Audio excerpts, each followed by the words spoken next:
Bonjour Rima Abdul-Malak, ministre de la Culture. Merci beaucoup d'être ici pour TV5 Monde et c'est le 15e festival du film francophone d'Angoulême. C'est votre, j'allais dire, votre première grande manifestation depuis l'été. C'est pas anodin d'être là. C'est la première grande manifestation de la rentrée, parce que j'ai été sur de nombreux festivals tout l'été. La France étant une terre riche de plein de festivals de musique, de cinéma, de théâtre, d'opéra, etc. Là, pour moi, c'était très important d'être là pour ce 15e anniversaire, de soutenir cette équipe de passionnés menée par Dominique Besnéard et Marie-France Bréher. C'est un festival tellement important pour montrer la diversité du cinéma du monde que la France soutient, parce que la France est en fait le pays qui est le plus ouvert au cinéma du reste du monde. On a 60 accords de coproduction soutenus par le Centre national du cinéma, par exemple. C'est le premier pays en matière d'accords de coproduction. Donc on est ce pays de l'ouverture, des influences croisées, et nos artistes, nos réalisateurs, nos auteurs sont sans cesse influencés aussi par tous ceux qu'ils croisent dans le monde entier et qu'on invite en France et qu'on accueille. Oui, c'est la dimension de la francophonie. C'est un festival francophone ici. Tout à fait. C'est une dimension importante pour la politique culturelle de la France aujourd'hui. Exactement, oui. C'est-à-dire que la langue française est un univers qui nous relie au-delà de l'aspect linguistique pur. Ce sont des valeurs, c'est un état d'esprit, une approche de la création, de la liberté d'expression. C'est tout ça qui nous relie avec l'ensemble des pays francophones. Et de le soutenir par la culture, c'est la meilleure manière quelque part de nous rapprocher, de mieux nous comprendre et de ne pas oublier aussi le lien entre la langue française et les autres langues, parce que c'est le plurilinguisme aussi qui fait la richesse de ce monde qui est celui de la francophonie. Oui, le cinéma a souffert pendant la pandémie. Encore aujourd'hui, dans les salles, comment on peut redonner envie au public d'aller dans les salles, voir ces films francophones qui sont formidables, qui sont présentés ici, dont Dominique Besnéard, le délégué général, a dit qu'il y avait une production francophone exceptionnelle. Comment on peut relancer cette industrie-là ? Déjà, je veux saluer le rôle de ces festivals comme le festival d'Angoulême qui permettent de créer une vitrine et de créer comme ça une attente, un appétit pour des films. Quand ils vont sortir en salle, ils auront déjà eu un retentissement avant. Donc ils sont très importants aussi pour drainer du public. Nous, on travaille notamment sur la jeunesse. Moi, je crois beaucoup dans la nécessité de redonner envie aux jeunes générations de voir du cinéma sur grand écran, de revivre cette émotion de la salle qui n'a rien à voir avec l'écran d'un smartphone ou d'un ordinateur.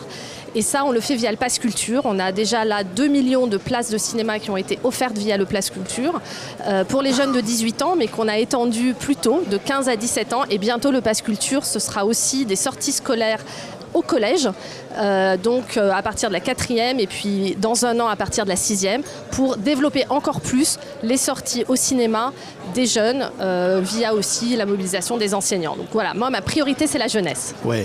Et ce cinéma offre cette diversité aujourd'hui, cette diversité de la société française, la place des femmes, la diversité culturelle. C'est important tout ça ? Oui, c'est une chambre d'écho de tout ce qui se passe dans le monde, le cinéma. Et ça nous permet de comprendre le monde dans lequel on vit, qui est en ce moment bousculé par tellement de crises. Mais ça nous permet aussi de rêver, de faire fonctionner notre imagination, de développer nos imaginaires et de dépasser parfois la tragédie du moment ou la noirceur de l'histoire et d'essayer de trouver des raisons d'espérer dans l'avenir. Je crois beaucoup à la force du cinéma pour ça, et notamment le cinéma des pays francophones. Le Rwanda est le pays à l'honneur cette année. Quel plus bel exemple de résilience, de renaissance par la culture aussi, après tous les drames que ce pays a traversés. Donc c'est un très beau symbole. Oui, c'est important le Rwanda, parce qu'effectivement il y a cette amitié désormais entre les deux pays, entre la France et le Rwanda. Et là c'est finalement la culture qui amène ça. Aujourd'hui, on le voit à travers cette cinématographie du Rwanda. L'Afrique. Oui. Toute l'Afrique d'ailleurs, mais le Rwanda, c'est vrai qu'il y a un sujet particulier. Le président de la République qui a été il y a un an a impulsé tout un travail d'apaisement des mémoires et de reconstruction d'une relation de coopération qui se base aussi sur la culture, sur le cinéma, sur la littérature, sur la langue française, sur tout ce qu'on peut développer ensemble sur le plan culturel. Et voilà, le ministère de la Culture doit complètement s'inscrire dans cette dynamique-là avec l'ensemble des partenaires au Rwanda et ailleurs en Afrique. C'est un enjeu vital pour la jeunesse aussi pour demain. Oui, oui. Vous allez voir ce soir le film Nos Frangins de Rachid Bouchareb, Oui. qui est présenté ici en avant-première. C'est un film qui raconte des années difficiles pour la France. L'affaire Malik Oussekine.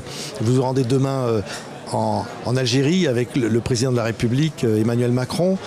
C'est aussi ça, le cinéma raconte aussi cette histoire parfois difficile, tragique. Oui, on a besoin du cinéma aussi pour mettre en récit des moments douloureux de notre histoire, pour regarder en face l'histoire, pour la questionner, pour la vivre aussi avec toute l'émotion qu'elle garde dans nos chairs, dans nos vies aujourd'hui. Et donc demain, je vais en Algérie avec le président de la République pour essayer de regarder l'avenir, de rencontrer des acteurs culturels, des jeunes, des associations, des artistes, et voir avec eux tout ce qu'on peut construire, pas seulement dans le domaine du cinéma, dans le domaine aussi du spectacle vivant, dans le domaine de la littérature, du patrimoine, tous les champs de la culture, pour créer des ponts, pour relier les jeunesses des deux pays et leur confier un peu les clés, quelque part, de l'avenir de cette relation franco-algérienne qu'on doit complètement réécrire aujourd'hui. Oui, il y a une forme de sobriété avec laquelle on va devoir vivre, a dit le président de la République au Conseil des ministres. Vous avez suivi On parlait de la sobriété énergétique, etc. Mais globalement, on sent bien qu'il il va falloir faire attention. La culture va garder tous ses moyens. Le président de la République s'était engagé pendant la campagne à ce que le budget de la culture ne soit pas baissé. Donc cet engagement, il est assez clair.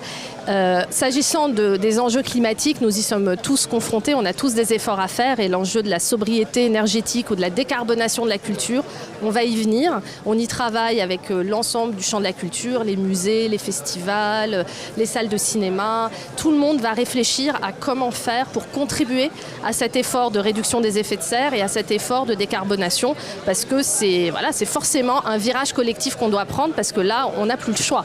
La planète, le dérèglement climatique de la planète, tous les pays du monde francophone le vivent à différentes échelles, à différents moments de l'année. Ce n'est pas devant nous demain, c'est aujourd'hui, maintenant, l'urgence est là. Et la culture aura sa part, bien sûr, à prendre dans ce chantier. Oui, oui. Quand on sait évidemment vos origines libanaises, oui. Le Liban est un pays au cœur, on le disait, de la francophonie, on en parlait à l'instant, c'est un pays qui est très, très cher à nos cœurs. Mais au moins ce pays montre quel est le message au fond, de dire j'ai quelque chose de libanais en moi et je suis ministre de la culture française.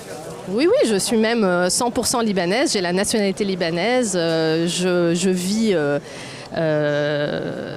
très proche du Liban tous les jours tout en étant pleinement française aussi et je pense que c'est une richesse que l'ensemble des citoyens du monde francophone ont, ne serait-ce que de passer d'une langue à l'autre en permanence dans la journée, c'est une richesse.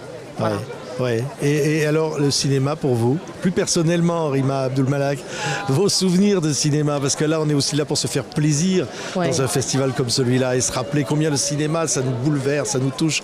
Vous avez été remué, vous avez des souvenirs, je sais pas, de salles. Il y a tellement de films qui m'ont marqué et c'est vrai que pour moi la découverte du cinéma s'est faite en France puisque au Liban pendant la guerre on ne sortait pas malheureusement pour grand chose.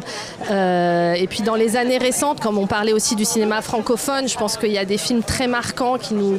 Je pense par exemple à Timbuktu d'Abderrahmane Sissako, c'est un film, quand j'y pense, j'en tremble encore. Et quand je vois ce qui se passe aujourd'hui au Mali, les débats autour de cette situation, il y a la force de ces films et de ces images qui restent et qui font l'histoire aussi. C'est ce film qui me vient là en parlant avec vous dans la continuité de notre échange sur le Rwanda, sur l'Algérie. Je trouve qu'on a la chance d'avoir des cinéastes qui sont aussi des citoyens du monde et qui réveillent les consciences de la planète. Et on est quand même dans un moment où la liberté d'expression ne cesse d'être menacée. On a encore eu un exemple dramatique récemment d'un acte barbare d'agression sur Salman Rushdie. Tous les artistes, les créateurs, ils sont les symboles de la liberté, ils sont les symboles de cette... expression sans limite et de cette créativité sans limite. Donc, dès qu'ils sont menacés, eux, c'est l'ensemble de nos valeurs qui sont menacées.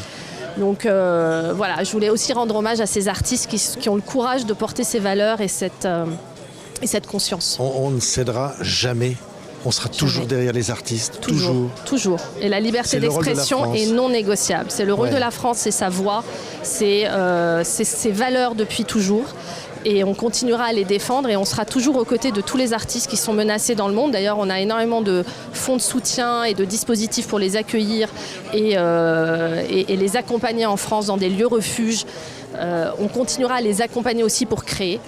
Concernant le monde francophone, on développe aussi un nouveau fonds de soutien à la création, à la jeune création francophone en Afrique et en Haïti. Donc ça, je suis très fière de ce développement. Et on fête cette année les 10 ans de l'aide Cinéma du Monde du CNC, qui est aussi un très beau dispositif qui permet à la France de dialoguer avec l'ensemble des créateurs du monde francophone. Donc vous voyez, la liberté d'expression a aussi des outils pour l'accompagner. Merci beaucoup, Madame la Ministre. Merci à vous. De nous avoir accordé cette interview. Très bon festival. Merci à TV5 Monde aussi pour votre accompagnement de la culture. Merci. Merci infiniment. Merci.